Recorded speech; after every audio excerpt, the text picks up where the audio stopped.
only give one piece of advice to someone looking to start their own business, what would it be? Can I give like more than one, or is it like one for sure? No, as many as you'd like are welcome. Okay, so I have like two that I could just think of. There's probably more. I just can't think of too many right now. But I'm gonna sound really like cheesy, or like it's gonna be very cliche, but you have to play the game for the game, not the points. Like when LeBron started playing, he didn't play because he thought he's gonna land $1 billion deal with Nike. He thought, because he started playing because he loved basketball and he loved the game, right? So there's gonna be there's gonna be like times there was times with me where I like honestly thought I should like I couldn't do it because at the end, like I said, right in the beginning, it was very like I didn't start because I loved vintage from day one. I kind of got into it and I started to make a love for it after, like, slowly, right? And there's also days where you're gonna be working like crazy amount of hours, and I'm not exaggerating, but there's days where you work like 10 hours. Like for me personally, but because for my business, it's very labor intensive, and there's so many things, so many steps that every single item goes through, from product acquisition to like putting it online for sale.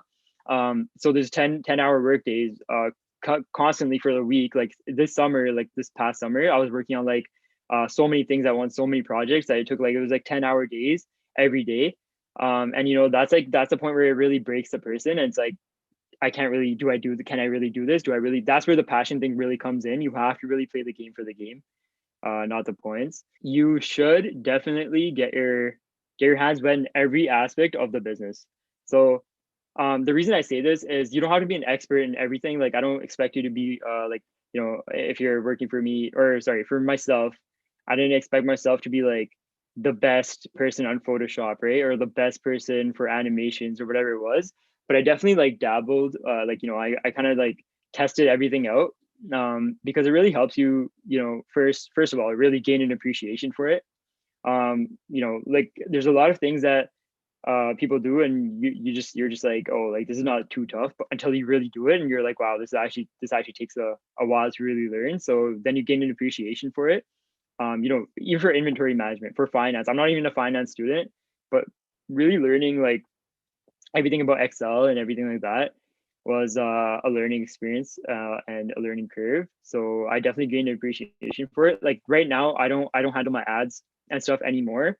I used to for like the longest time, but just recently I kind of hired a marketing firm to really take that over for me. But it's like, but now I have a real appreciation for it. And if someone else was to tell me the price they quoted me in the like initially, I would just say no, outright no. But now that I've like done it myself, and I really know the amount of work that goes into like really developing a campaign and the thinking that goes behind it, the numbers that go behind it, now I gain appreciation for it. And another thing is that no one can really fool you. There's a lot of times where people could be like, oh yeah, this is gonna take 10 hours, so like $100, right? And you're gonna be like, no way, or you might just pay it off, right? And then until when you do it yourself, you know that it took you 1 hour. So why is an expert asking for 10 hours, right? So it's a lot of times where people could try to like use you for monetization reasons, or like just try to like squeeze you for as much money as they can.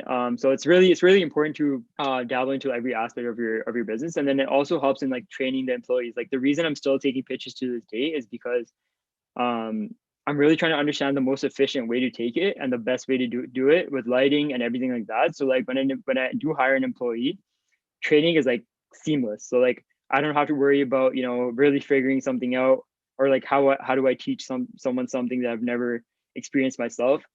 So it's definitely like, yeah, like it's very important. You don't have to be an expert in everything, but it's very important to at least try everything out.